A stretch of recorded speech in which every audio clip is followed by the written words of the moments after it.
I've made billions of dollars of failures at Amazon.com. Literally, billions of dollars of failures. It's easy to have ideas. It's very hard to turn an idea into a successful product. Do something you're very passionate about, and don't try to chase what is kind of the hot passion of the day.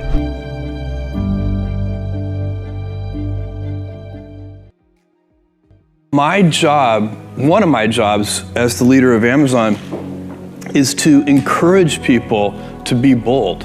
And people love to focus on things that aren't yet working. And that's good, it's human nature. That kind of divine discontent can be very helpful. But it's incredibly hard to get people to take bold bets. And you need to encourage that. And if you're gonna take bold bets, they're gonna be experiments. And if they're experiments, you don't know ahead of time whether they're gonna work.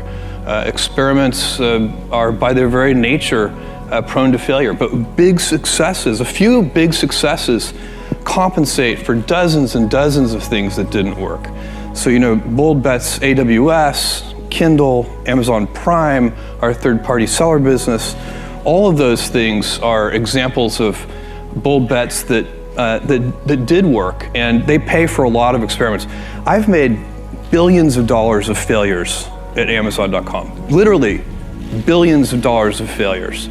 And you might remember Pets.com or Cosmo, or give myself a root canal with no anesthesia very easily. None of those things are fun, but they don't matter. What really matters is companies that don't continue to experiment, companies that don't embrace failure. They eventually get in a desperate position where the only thing they can do is make a kind of Hail Mary bet at the very end of their corporate existence. Whereas companies that are, making bets all along, even, big bets, but not bet the company bets. I don't believe in bet the company bets. That's when you're desperate. That's the last thing you can do. I think stress, you can be, I think one of the things that's very important to note about stress is that stress primarily comes from not taking action over something that you can have some control over. So if I find that some particular thing is causing me to have stress, that's a warning flag for me. What it means is there's something that I haven't completely identified, perhaps in my conscious mind, that is bothering me, and I haven't yet taken any action on it. I find as soon as I identify it and make the first phone call or send off the first email message or whatever it is that we're gonna do to start to address that situation, even if it's not solved, the mere fact that we're addressing it dramatically reduces any stress that might come from it. So stress comes from ignoring things that you shouldn't be ignoring, I think in large part. So stress doesn't come, people get stress wrong all the time, in my opinion. Stress doesn't come from hard work, for example. You can be working incredibly hard and loving it. And likewise, you can be out of work and incredibly stressed over that. So, and likewise, if you kind of use that as an analogy for what I was just talking about, if you're out of work, but you're going through, a disciplined approach of, a series of job interviews and so on, and working to remedy that situation, you're going to be a lot less stressed than if you're just worrying about it and doing nothing. It's easy to have ideas. It's very hard to turn an idea into a successful product. There are a lot of steps in between, and it takes persistence, relentlessness.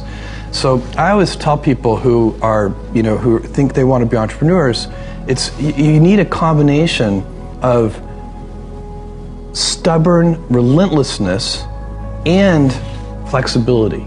And you have to know when to be which.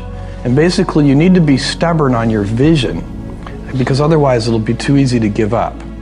But you need to be very flexible on the details, because as you go along pursuing your vision, you'll find that some of your preconceptions were wrong, and you're going to need to be able to change those things. So I think taking an idea successfully all the way to the market and turning it into a real product that people care about and that really improves people's lives is a lot of hard work. I don't really remember the exact day or anything, but when I was in college is when I started thinking about wanting to be an entrepreneur someday. So I was not the kid with the lemonade stand. You know, I wasn't one of these kids who was always trying to raise money. I always wanted to be a scientist when I was little, but I'd also always loved computers. I was lucky because at my age this is unusual to have access to a mainframe computer from my elementary school when I was in 4th grade, and quickly learned that there was a pre-programmed Star Trek game on that computer, and then I never did anything except play Star Trek with the computer. So I don't know how formative that was. It certainly helped my Star Trek knowledge considerably. But I've always loved computers. Somewhere in college, I started watching some of the people who were like setting up, college pizza delivery services and, the core entrepreneurs, and thinking, this looks like a really fun thing to do. Do something you're very passionate about, and don't try to chase what is kind of the hot passion of the day. I think we actually saw this. I think you see it all over the place in many different contexts, but I think we saw it in the internet world quite a bit, where at the sort of peak of the sort of internet mania in say 1999, you found people who were very passionate about something. They kind of left that job and decided, I'm going to do something in the internet, because it's it was almost like the 1849 gold rush in a way. I mean, you find that people, if you go back and study the history of the 1849 gold rush, you find that at that time everybody who was within shouting distance of California was, they might have been a doctor, but they quit being a doctor and they started panning for gold. And that almost never works. And even if it does work, according to some metric, financial success or whatever it might be, I suspect it leaves you ultimately unsatisfied. So you really need to be very clear with yourself. And I think one of the best ways to do that is this notion of projecting yourself forward to age 80, looking back on your life and trying to make sure you've minimized the number of regrets you have. That works for career decisions. It works for family decisions. Do you want? I have a 14-month-old son, and it's very easy for me to, if I think about myself when I'm 80, I know I want to watch that little guy grow up. And so I don't want to be 80 and think, shoot, I missed that whole thing and I don't have the kind of relationship with my son that I wished I had, and so on and so on. So if you think about that, so I guess another thing that I would recommend to people is that they always take a long-term point of view. And I think this is something about which there's a lot of controversy. There's a lot of people, and I'm just not one of them, believe that you should live for the now. I think what you do is you think about the great expanse of time ahead of you and try to make sure that you're planning for that in a way that's going to leave you ultimately satisfied.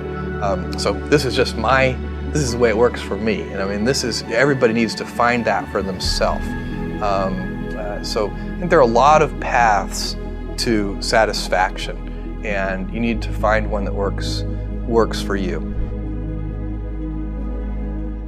The best defense to speech that you don't like about yourself as a public figure is to develop a thick skin. It's really the only effective defense, because you can't stop it. You are going to be misunderstood. If you're doing anything interesting in the world, you're going to have critics. The only way, if you absolutely can't tolerate critics, then don't do anything new or interesting. And then you can insulate yourself. Then think how wonderful your life will be. Is that the Bezos principle? Yeah. Usually people, if you see something, I don't know, you're kind of a public figure, and things have probably been written about you that you didn't think were nice. That's true. And my advice, if you came to me and said, Jeff, somebody wrote this and it really hurt my feelings, what should I do? I would say, go stand on a street corner and watch in a crowded urban area and watch all the people walk by. And think about what they're thinking about. I bet you none of those people are thinking about you. If you're standing on that street corner, and really in your mind you can do this thought experiment, like, okay, there's a woman who just walked by. What's she actually thinking about? Probably maybe what she's going to cook for dinner that night, or that the argument that she had with one of her employees, or whatever it is. Like, it's not about us.